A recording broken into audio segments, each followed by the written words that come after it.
questions you always had. The answers you were never given. The place to seek the truth. Welcome to Veritas. What you believe to be true, is it really true? Or have you just accepted it at face value because it's what you were taught and have never looked any further into it? There is a wealth of evidence backing the idea that giants were once a part of this world, found in photographs, mythological stories, religious records, archaeological finds, and architectural structures. Tonight's special guest will add a valuable piece to this portfolio of proof. Throughout history, our comprehension of the physical world has undergone numerous modifications.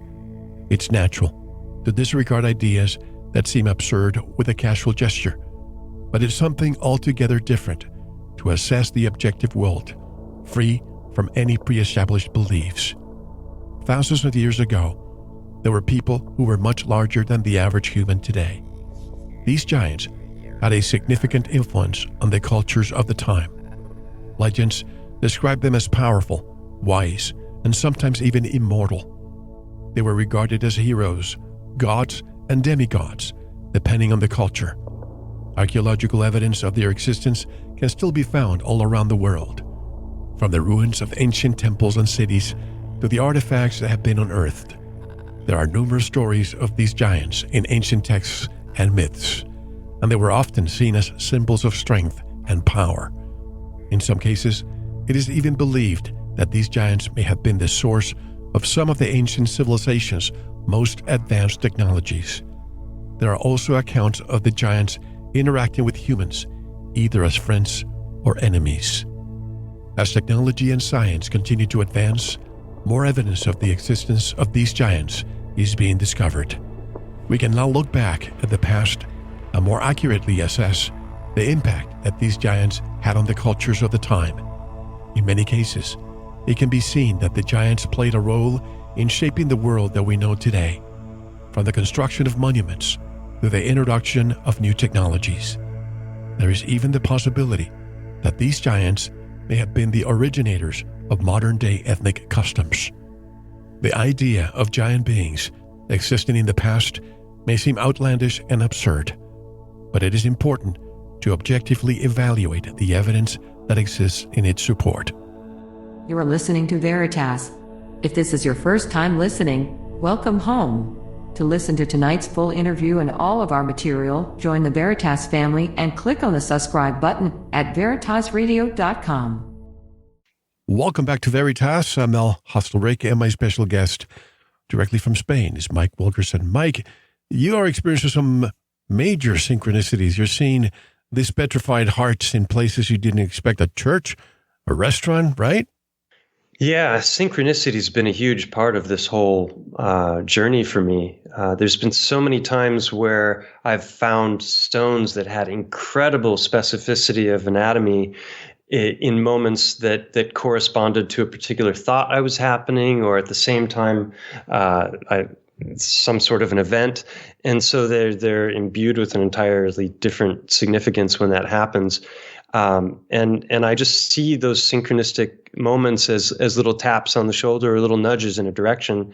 And through my whole life, I've always followed those, and they lead to very unusual places. So it's been fascinating to see. As I said to you before we started recording, if it hadn't been for the Heartstones, I would have left all of this research behind a long time ago, because I did a whole bunch of videos on the mountain initially, and showed all of the research and the compilation of anatomical correlations that I'd discovered, both micro and macro. I've even used microscopy when it comes to the mountain, and so those that study basically was concluded, and I would have left it all behind. But when I found this first Heartstone, it was so astonishing and so detailed, and it led to all of these other discoveries. So here I am, almost 5 years later, still talking about the subject and sharing information with people about it. What do you think about Devil's Tower? mean, Roger Spur says that it's not a tree, but it's actually it's a foot. It's the ankle area. What do you think about that?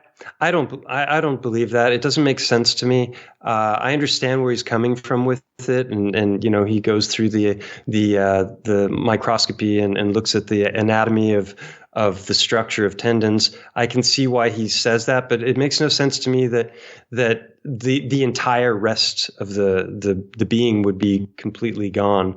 And also, it's not just Devil's Tower. There are so many tree stumps around the world that are 2, 4, 6, 8, and 10 miles in diameter.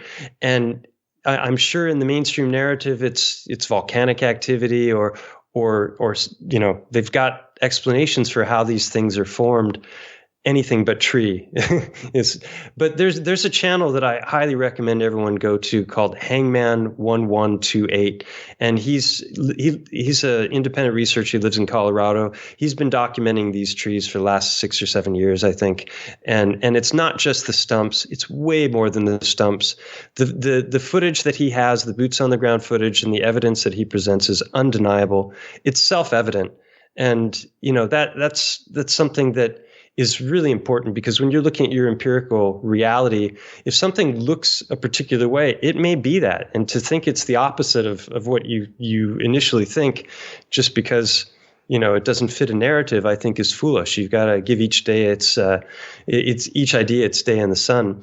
But he's gone and he's shown all of the different ways in which the great trees break down, in which they petrify, all of the different manifestations of it, how the sap, the different kinds of sap, petrify to different kinds of quartz. So it's not just titans, it's the great trees. I'm far more confident about his conclusions and the research that he's done than I am about my own, because it's just so obvious.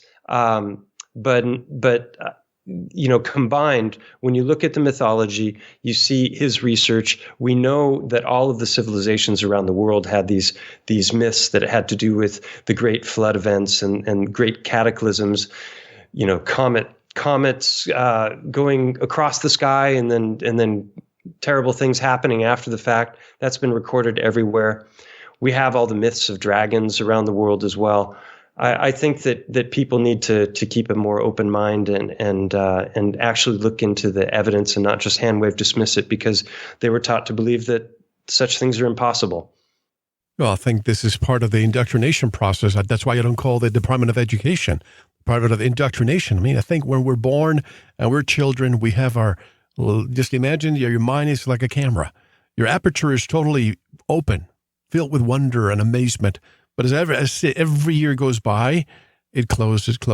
Then you go to university, and it closes even more, especially the people. And I'm not criticizing anybody that goes out there to get a graduate degree, have a PhD or a master's, because you all have to make a living. But why don't we just leave our aperture open so that we can get the light and discern ourselves without always being told, nope, academia says that this is it, or looking at these, places around the world. Like I'm thinking of Petra, Jordan. You see this beautiful architecture embedded on the side of a mountain, and we think, oh, these ancient people just built it on the side of a mountain. Well, if you open your aperture, what if this mud flood really happened, and it was a bigger structure, and the lava was flowing over it? You see what I mean? Mm-hmm. And then you try to question that to UNESCO, and they're the gatekeepers. You can't do independent research. They tell you this is what it is. Don't question authority. Yeah, this is the nature of academia, and one of the things that's so frustrating is that it is compartmentalized. It is an old boys system, because ultimately what you're looking at are peer-reviewed journals, and if you go up to the top, you've got the most prestigious in the world, and then you have the different organizations that are there, like the Royal Society and the Nobel Committee, and I believe now that these are organizations that are gatekeeping organizations, and that they're specifically there to tell us tales that don't match our reality. And I've been a conspiracy theorist since my young teens, so that's not surprising, coming out of my mouth. But the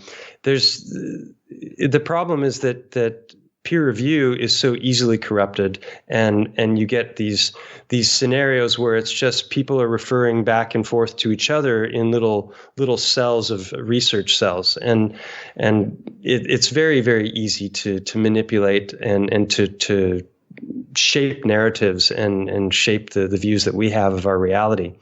And then the question is, why would they lie about these things, right? And I think there's a number of reasons, but I think one of the big one is just quite simply manufacturing scarcity. Because if they can lie to us about, say Titans were really a thing and that they really existed, why on earth would they lie about that? Wouldn't it be a really fun thing for people to look into and explore? Well, if Titans were real, then the bodies are transmuting all kinds of different elements. And if they're doing that, then you find the part contains the whole. You can find a little bit of everything in a body. So if you have a fallen Titan or one of these great trees that has petrified, that's where you're going to want to mine in order to find all kinds of different rare materials, because that's where they're going to be found. So there's definitely potentially a vested interest in keeping this information secret. Well, when you probably saw the movie Avatar, these massive trees. I wonder if our realm looked like that at one point in our history. Just take Devil's Tower as an example. We have ground-penetrating radar. Wouldn't we see the roots spanning miles with that technology that's available to us? I'm not sure how far the ground-penetrating radar can penetrate. I mean, you have LiDAR, but that's more surface. Like they're using that now over the rainforests, and they're finding all kinds of undiscovered cities that are buried in the rainforest. So I think that's more on the surface. I don't know how far down they can go, but yeah, you would expect to find root structures. I think that a lot of the tunneling systems that exist around the realm may have actually been hollowed out roots that they've either mined or it's just the material is no longer there. So that's. Let's stay with this in a moment. Devil's Tower, Masada in Israel, I believe, is another one. You see these massive stumps flattened, flat to the point that it's almost like a laser came in and just, boom, the tree's gone. What are the chances in nature to find such a flat surface on top of what seems to be a stump?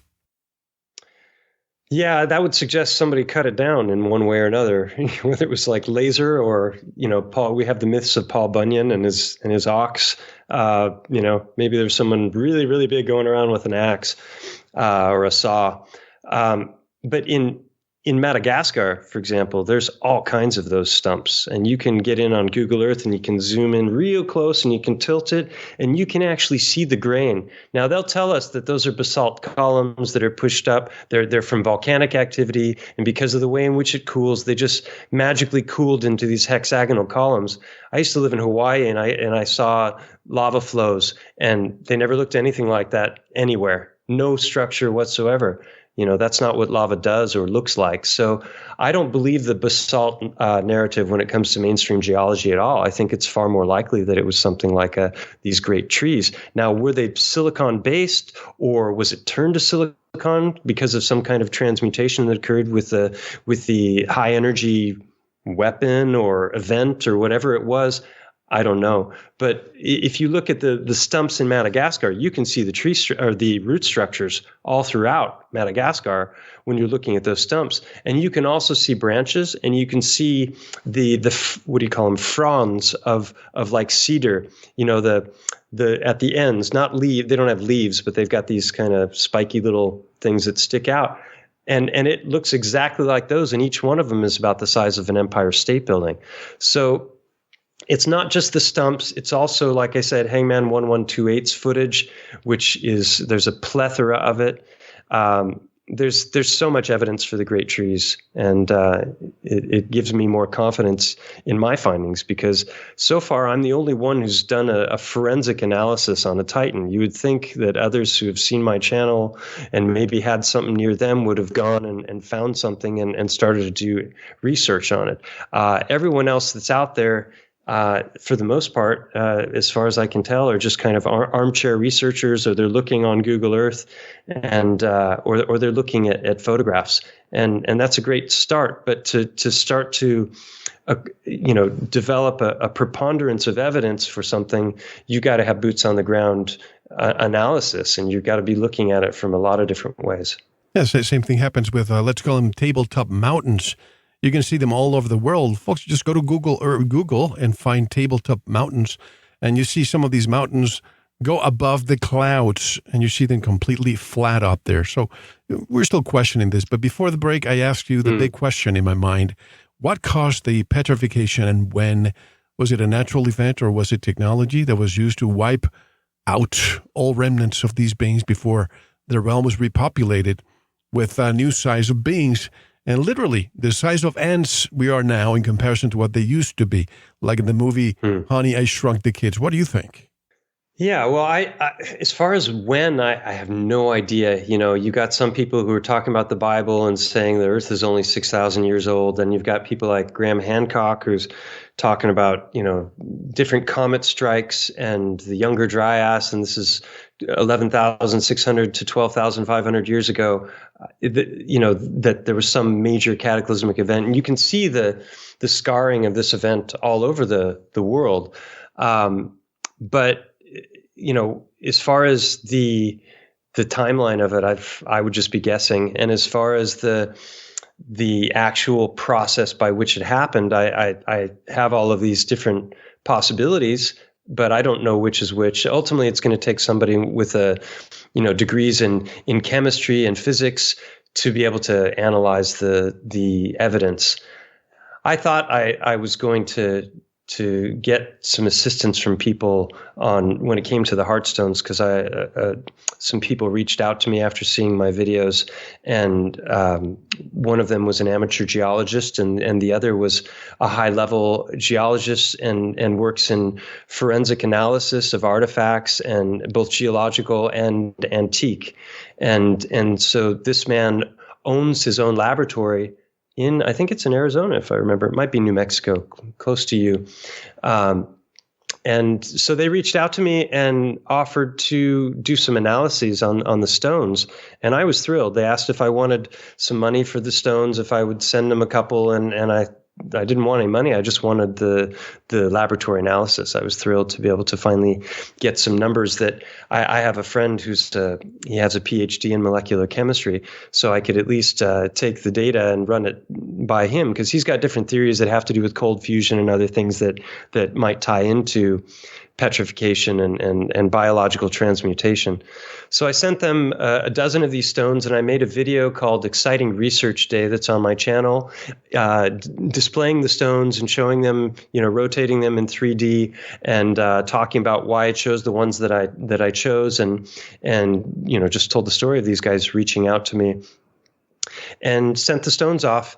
And it took a while, but I finally got a reply. And basically, the whole thing was just a complete hand wave dismissal. The guy gave me opinions. He did no lab report whatsoever. I received no numbers, no nothing. And this is from a supposedly very reputable lab and a high level scholar.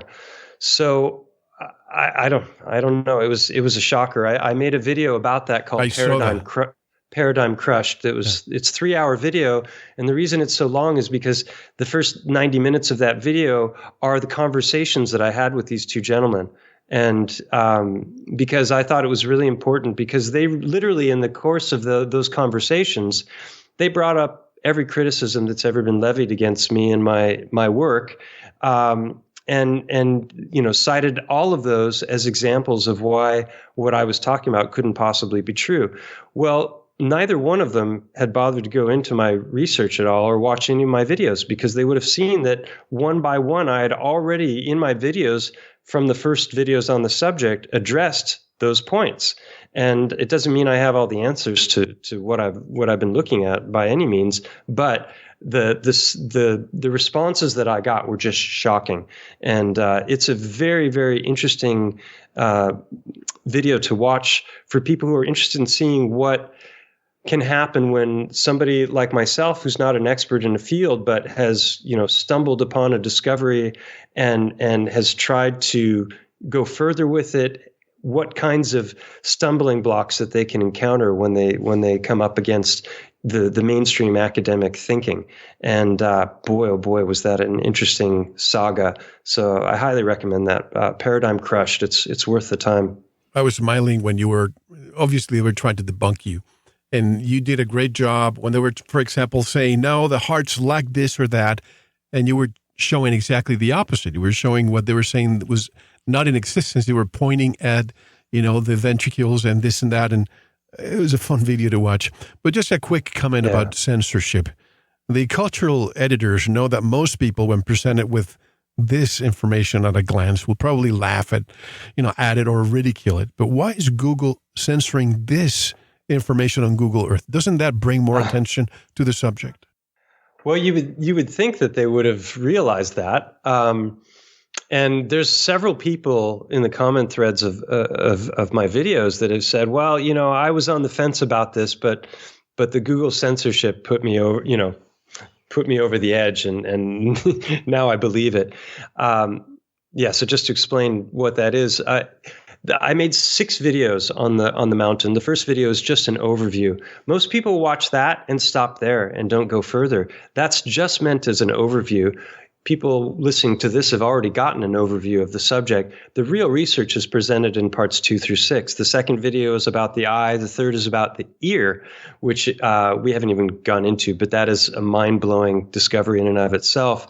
I had no idea, but there's a whole team of archaeologists that had gone in and excavated a cave that's at 375 meters altitude, and they needed ropes to get up in there. They went in and they did the most thorough excavation of any cave in Europe at the time that they did it. They went in with 3D mapping. They went in with 3D photography. So they filmed. So you can actually, there's a part in the openers to my videos, you can actually wear these blue-red eyeglasses for 3D, and you can actually fly through what I believe is the ear canal of this elephant or whatever creature it was.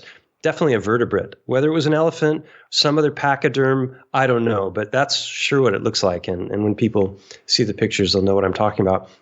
This is a tough sell, audio. Normally I'm doing 3 and 4 hour interviews where I've got all of my photographic and video aids to show, what I'm talking about.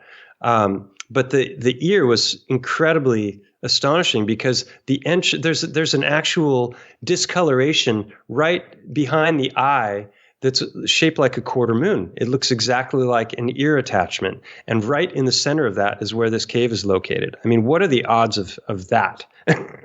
It's just, it's nuts. But so the third video is about the ear. The fourth video is about the tissues of the mountains. So that's when I kind of put my chiropractic hat on and got out my anatomy books, and I started looking at microscopy and looking at what would I expect to find in a creature this size if this were true. Well, what's the structure of bone? What's and as I started to look into that, all of these unusual rocks that I was talking about before, like the Swiss cheese channels going through these rocks, all of a sudden the penny dropped and it started to make perfect sense because it was matching up identically with the bone, the blood, and the plasma, the blood plasma. That's manifesting as limestone with these channels, as iron ore, and as quartz crystal. And that's what you're finding all over the mountain. So the fourth video was done in the spirit of a forensic analysis of a crime scene, trying to figure out what killed the creature, and that's a fun watch as well. But the fifth video is what you were talking about. That was when I went back to the eye. I was up there with some friends. We were doing some filming. They wanted to see it for themselves. And while we were up there, one of them noticed this crystalline layer of this section of the inner portion of the cave that it lifts up like a cresting wave about to crash, and it's right exactly where the eyeball would have been. And I saw that, numerous times I was like, maybe this used to be the eye, but it wasn't something that I could really examine in any kind of detail from an anatomical perspective. But when they noticed this crystalline layer, it was a 10-inch thick layer of crystal covering the entire backside, and then it goes down into a channel that's also covered in crystal that goes towards the back of the cave. So just to give people an idea, there's almost 20 anatomical correlations in the eye socket alone. And they're very specific, some of them. And I show side-by-side photographs and video with anatomy. So it's not just me pulling things, out of a hat. But after I made the second and the third and the fourth videos on the mountain, I was in an interview and went to go show the interviewer some of the things that I had discovered. And when I went in to zoom in on the mountain, the eye and the ear had been blocked out on Google Earth, and in a very sloppy fashion. Isn't that what you were referring to? Yeah, it was censorship. Yes. Yeah. So and it's been done in the most bizarre way, because I use Google Earth very slowly when I was filming. So you can film in higher definition and then move very slowly. So you can use it almost like you would use a drone. And so I got some really cool angles that I would have needed an airplane or a helicopter to be able to capture just using Google Earth. And so I had all of these examples of what it looked like before and after. But the funny thing is when you're far away from the mountain, really far, you can see the eyes open. But as you get a little bit closer in, the eye closes up, and it doesn't open up again until you get right up next to the side of the mountain. But when you're up against the side of the mountain and the eye opens up and you can see the detail, which they have to show because it's a very touristed area. There's lots of hikers that go up there and rock climbers. So as you get in close to it, it opens up, and it's almost like the eye is winking at you, nudge, nudge, wink, wink. But as soon as you back up to try and get the bigger view and see the eye with the rest of the body, the eye and the ear close up immediately. So yeah, I don't know. They can explain that away with, it's some kind of little 3D glitch.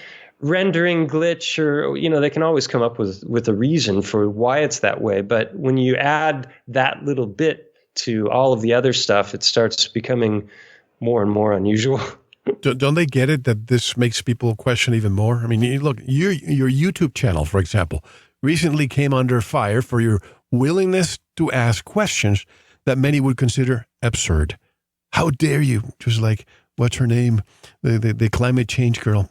Hordes of trolls flocked to your channel, urging you not to procreate, to take your own life, to see a psychologist, to get on medication.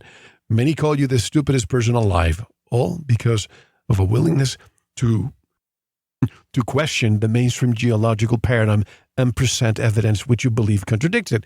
So don't we have evidence of this in the petrified bodies of Pompeii and petrified wood as evidence that biology can turn to stone? Yeah, well, I mean, putting the Titan thing aside, the heart thing, when it comes to evidence of things petrifying that shouldn't, there's plenty of examples. There's petrified brains out there in the fossil record. It's easy to find examples for these things. So, but what you just mentioned, Pompeii, those bodies there, as I understand it, those are casts that were poured. So the body was missing, and there was a cavity there in the ash, and they filled that. So like, plaster of Paris, kind of a mold or something. So those are not petrified bodies as I understand it. That's a controversial topic, Pompeii, when it comes to research. I'm not an expert on that at all, but when it comes to what was your other part of the question? You mentioned Pompeii, you were asking about the petrification. Not just Pompeii and the petrified wood as evidence. Petrified wood. Yeah. I mean, things petrify. We know that. It's the timeline that's the question, and what can and can't petrify, which is also in question. I honestly wish we had the technology to tap into, say, crystals. I've been told that crystals are nature's hard drives, and they hold a lot of information that could give us the key and the clues that would answer the question of what kind of event or events led to these findings? I mean, do you think these events happened multiple times, or that was one event that did this whole thing that we're seeing now? I think there's been multiple events, but I'm not qualified to really draw any conclusions about it. There's in the mainstream geological narrative, they talk about 5 great dyings off, right? You've got the time of the trilobites and the time of the dinosaurs, and there's these different great cataclysms that even mainstream geology talks about. Yeah, so how many of them there have been, I don't know. In the biblical narrative, you got the flood of Noah, but I think there was another cataclysm before that. Yeah, perhaps. Now, here's another question that keeps me scratching my head all the time. If these beings were so tall, the size of mountain ranges, and they were petrified by being encapsulated in mud, as far as I know, mud doesn't fall from the sky. How did the mud reach such altitudes? Volcanoes? And I can only think of a mud or lava flow falling from the sky. How could that happen? A volcanic eruption? And this may answer how the floor was raised about, 2,500 feet? Would that create a process of liquefaction? Wow, you brought up so many different things, and there's so many different aspects to what could have happened. Like, for example, there's mud volcanoes that can pour mud out in huge quantities. I think in the mainstream narrative, they say that there's over 1 million underwater volcanoes. If you imagine, all of the volcanoes going off at the same time and the amount of ash that would spew up into the atmosphere, that's going to it's going to mix with rain, and that in and of itself will petrify things. So just ash with high mineral water will turn things to stone as well. So the number of different scenarios that you can come up with to explain these things, proving it and theorizing about it are two very different things. So pyroclastic flow? Yeah, that would definitely potentially destroy and annihilate the beings. Wouldn't necessarily. It would cover things. You have mud floods. You have what they call liquefaction, which can happen through vibration. So if there's major explosions that are causing shock waves that are going around the world, that can vibrate at a frequency that can basically just cause the whole ground to loosen up and act like water. So there's and then you've got the plasma and you've got the electricity. There's a ton of potential explanations for the empirical findings. That's the point, though.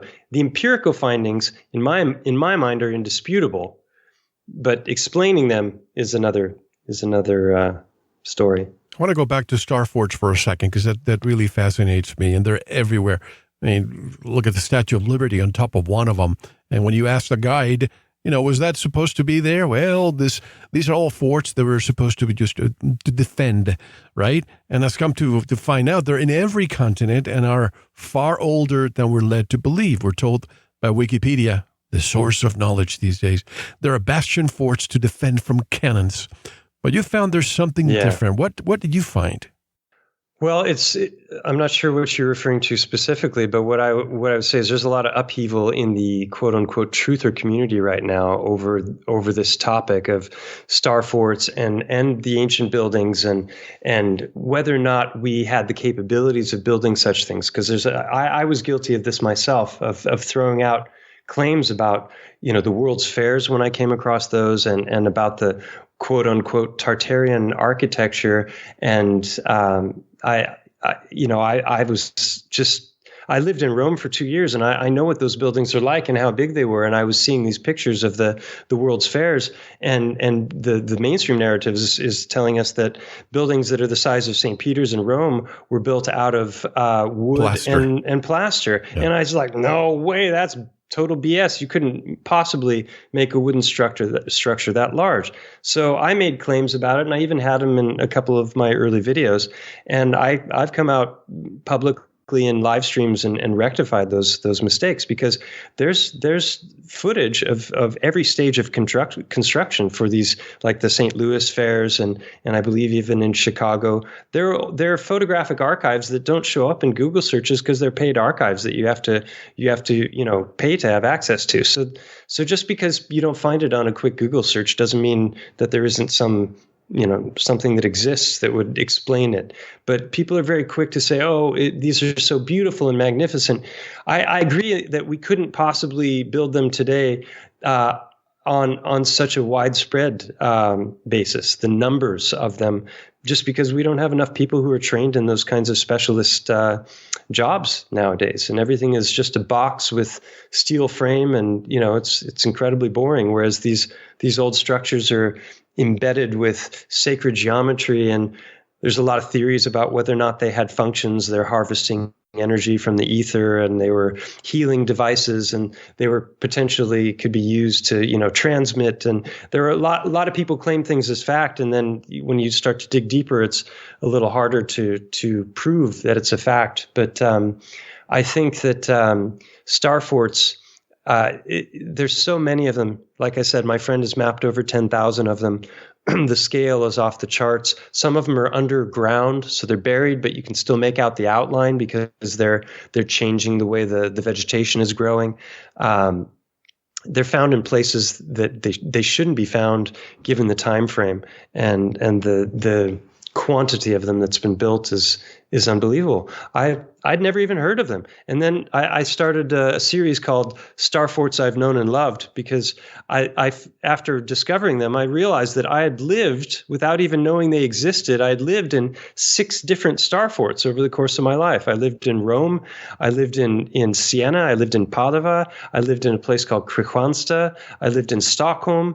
My partner's family, they have a cabin on another island that had a star fort right next to it. So I didn't even know about these things. I just thought they were castles. I just thought, it's an old bastion, So a fortress. When you start to really dig into it, but now there are rival factions, and there are people saying, no, they could be built exactly as we said, and here's the technology, and it's true. They're right. But people are at odds now, and they're pointing the finger and calling each other out instead of cooperating and trying to discover what the truth is. Because even if it's true that even if the World's Fairs are made out of wood, which I believe they were now, it's still the World's Fairs in and of themselves, the baby incubators and all of these weird anomalies.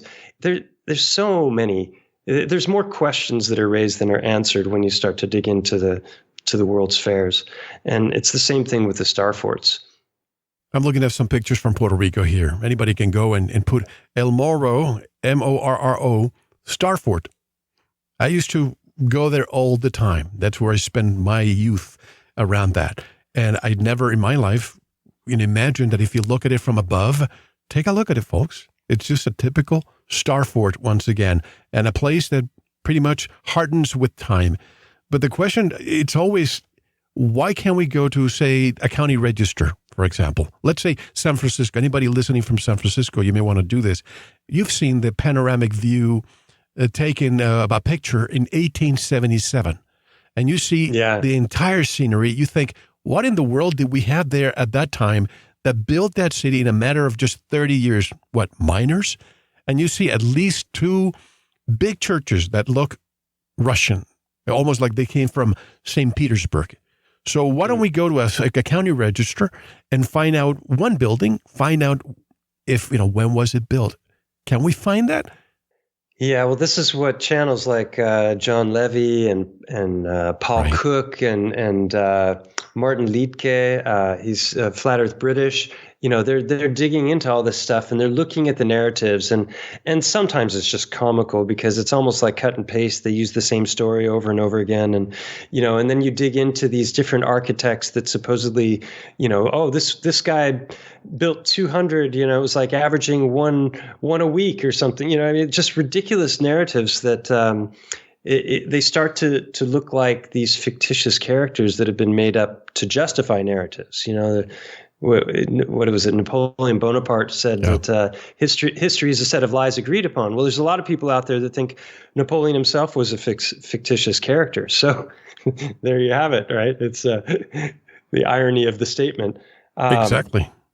Yeah. But these star forts, weren't they there before? Because most people think, oh, they were part of the city.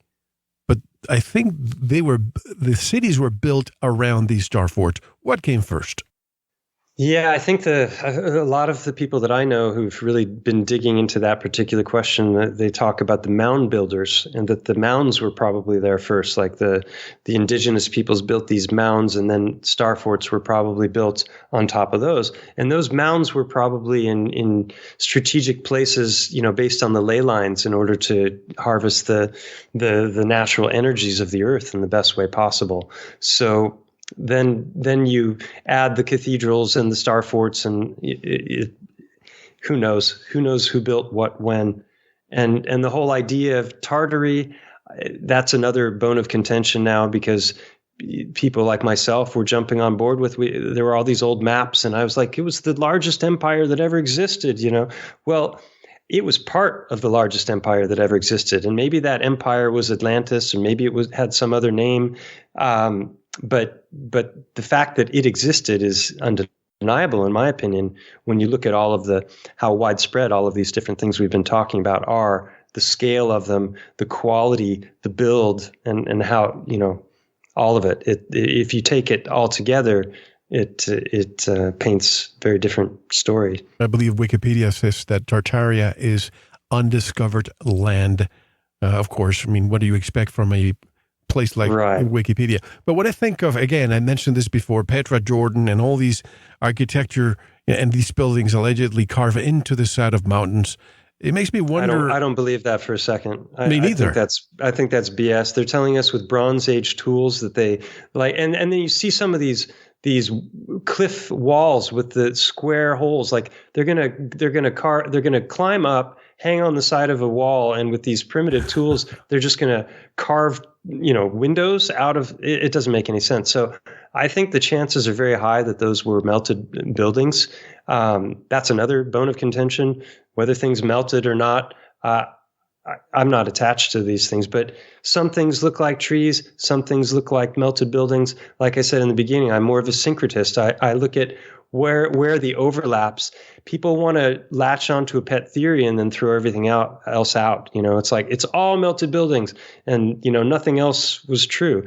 I think that's narrow-minded, and it's probably that's how they divide us, because they get everyone in their little factions thinking they're right and pointing the finger at the other guys. And in reality, it's probably the answer is E, all of the above. Well, the same thing happens. We have all these worldwide gatekeepers.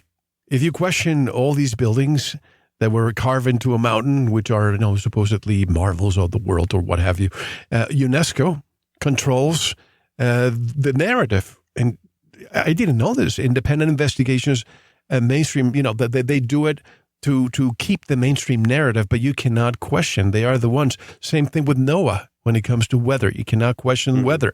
The same thing with NASA. You cannot question, quote unquote, space. And I could Antarctic Treaty with all these nations that do not allow anyone to go in.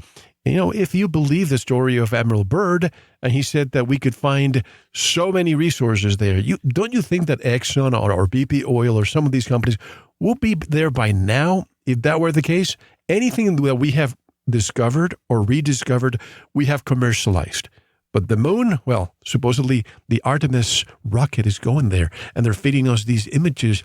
And look, a couple of days ago, I saw people, look how beautiful Earth. Please. That is just CGI for people just do not question it. But yeah, the Antarctic Treaty is something that I wonder, what kind of power they have to not allow people to go beyond the ice wall.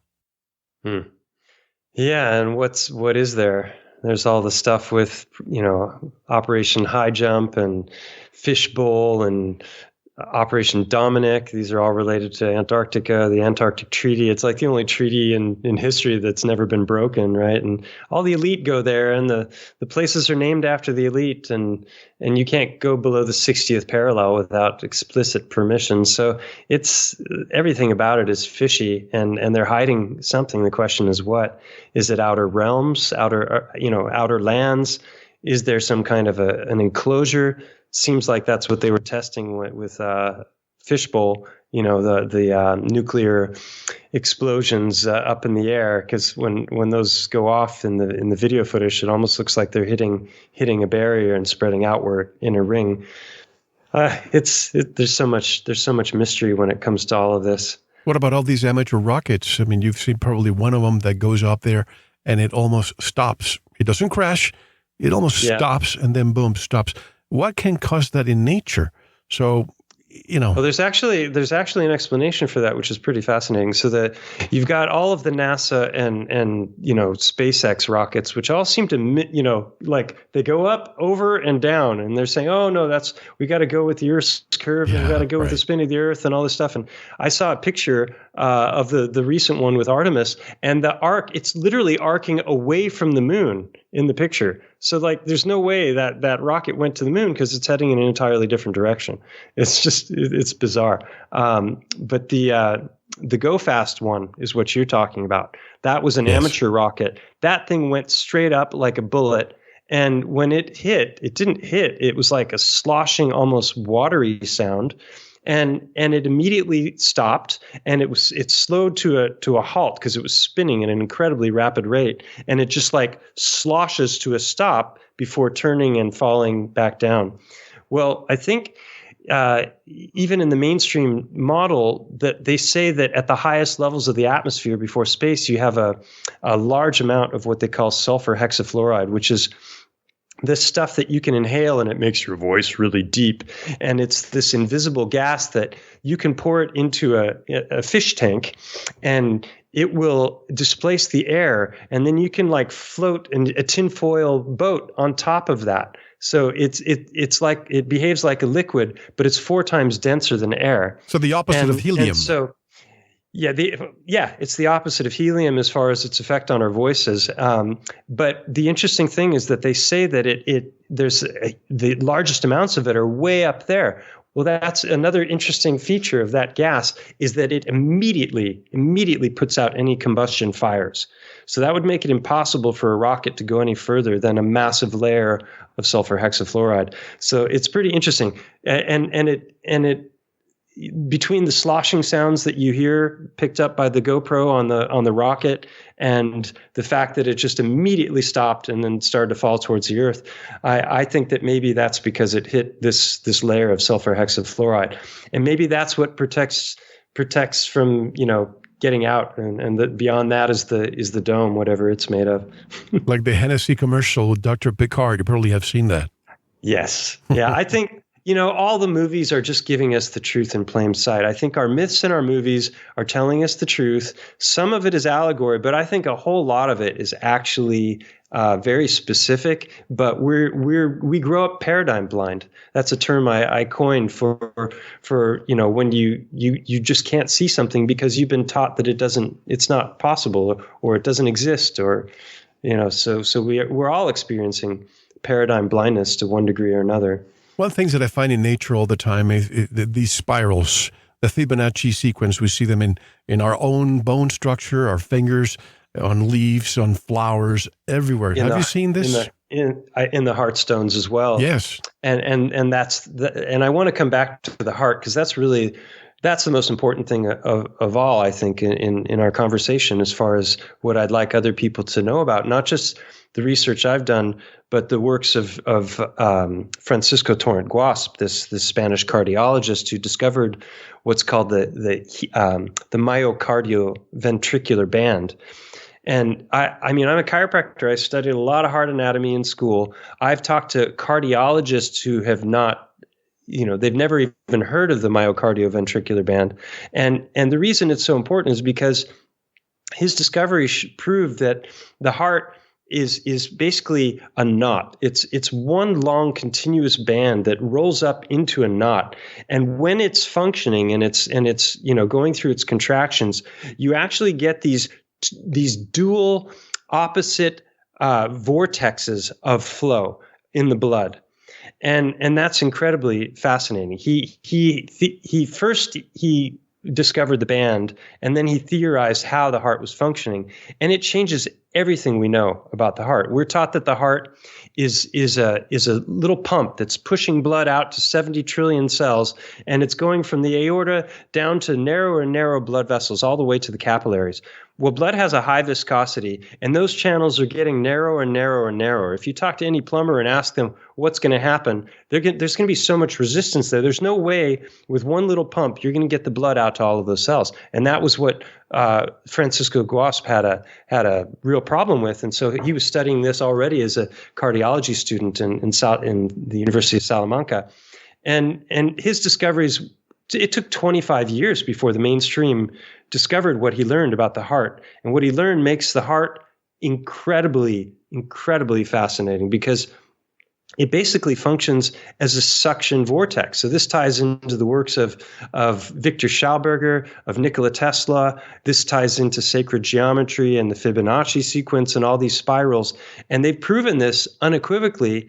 And yet this very, very important information is not even disseminated in the cardiology education. If they make any reference to it at all, it's just a little aside along the way, whereas this is fundamental. It's the most important thing that you could possibly know about the heart. Each one of us has this singularity that's there, putting out the strongest electromagnetic field in the body. Did you know that almost everything you were taught about the heart is Francisco wrong? Guast's Most everyone discoveries today, even doctors, still believe the heart to be a four-chamber pump and most people have never heard of blood him, through and a most people's mind-boggling conception of how the heart 60,000 works miles is of completely narrowing wrong. blood vessels to fuel our 40 trillion cells, then filling again, as if by magic on relaxation.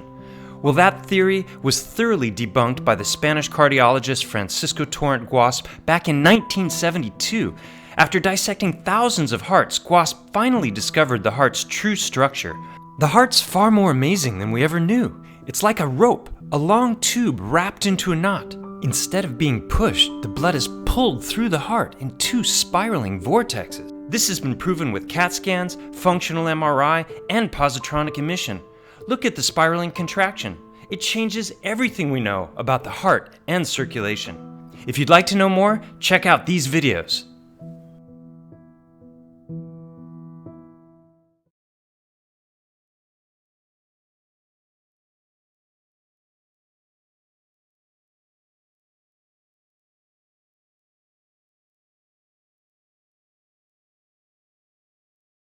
And the reason I talk about him so much is because I was watching a documentary on his life, and in the course of watching the documentary and seeing him unravel and then roll back up this heart, my jaw hit the floor and my mind just went boom, because I realized that a whole bunch of these stones that I had already been bringing back and making videos about and showing the different features that these stones were exhibiting, they had a number of what are called the sulcus lines, which is where these overlaps of the heart muscle meet. So you have lines of different directions that are meeting and that meeting point is called the sulcus line.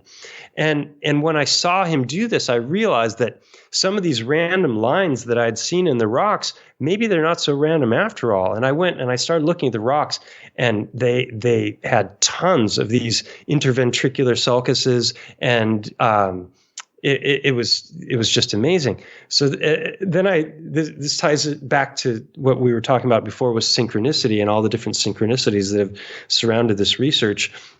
The most amazing thing of all is that this cardiologist, he lived and worked his entire career out of his home at the foot of Mont Go. Close to you. That I've been doing.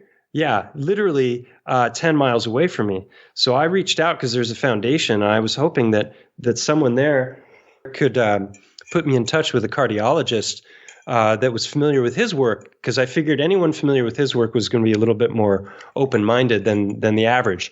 And I called the foundation, And Francisco Guast's wife answered the phone. He passed away about 15 years ago, so I wasn't expecting him to answer it. But I was thrilled that she answered, and I told her right away, I just absolutely love your husband's work and his discoveries, and I've made some discoveries of my own that I think he would have found very interesting. And I was asking if she knew of any geologists, and she didn't, but she put me in touch with his son. And it turns out his son is a junior. His son is also named Francisco Torrent Guast. Paco. And or Paco Guast, yeah, Paco for short. And so I invited him. Or she gave me his number, and I called him up, and we had a short conversation. And I told him that I had some things that I wanted to show him. I didn't go into too much detail because I thought he'd think I was nuts. But once you're here and you see the empirical evidence, it really is self-evident. It speaks for itself, and we hold these truths to be self-evident. So the thing was, he was on his way to the town that I live in that afternoon, and he said, I can drop by. And so he came to my office, and we had about a 90-minute conversation, and I made a video about that called Son of a Titan. And so I really encourage people to watch the video that I made called Helical Hearts, Petrified Organs, and Synchronicities, because it goes into all of this and how it ties into the works of the Austrian scientist Victor Schauberger, and ties in with a whole lot more when it comes to toroidal flows and magnetism, and like you said, the Fibonacci sequence, and that manifests itself in the way the heart contracts, because the heart itself contracts in a spiral. So if you looked at the heart from the bottom and you saw it contracting, it would look almost like a propeller blade. And that was another feature that was highly, highly specific that I started to find in many, many of the stones. Didn't you try to get a hold of him eventually? Did you think you triggered him with too much information and he didn't want to discuss it any further? And after the second time, he told you, you basically told him, c'est la vie. Yeah, no, I sent him a message. I was like, oh, it was really nice to meet you today. Thank you for coming and taking the time to listen to what I had to share. And just to be polite and thank him. And he didn't respond. And so I didn't want to be pushy. I waited maybe 4 or 5 days, and then I just sent him a message saying, hey, I just want to make sure you got the message. And he just responded with a yes. So he wasn't really interested in conversing with me more, was the sense that I got. And that's fine. I understand it. And maybe he was concerned that, somehow what I was saying or doing might reflect poorly on his father's legacy. And I was extremely respectful of his father's legacy in the videos that I made about it. Yeah. What is your conclusion so far, Mike? About this whole research that you have been conducting for the past few years, as your closing statement? That most of what we have been taught about our past when it comes to this realm is fabrication. That's the real myth, is the stories that we've been taught in school, and that the truth is yet to be known. There's little puzzle bits and pieces, and nobody has the whole story.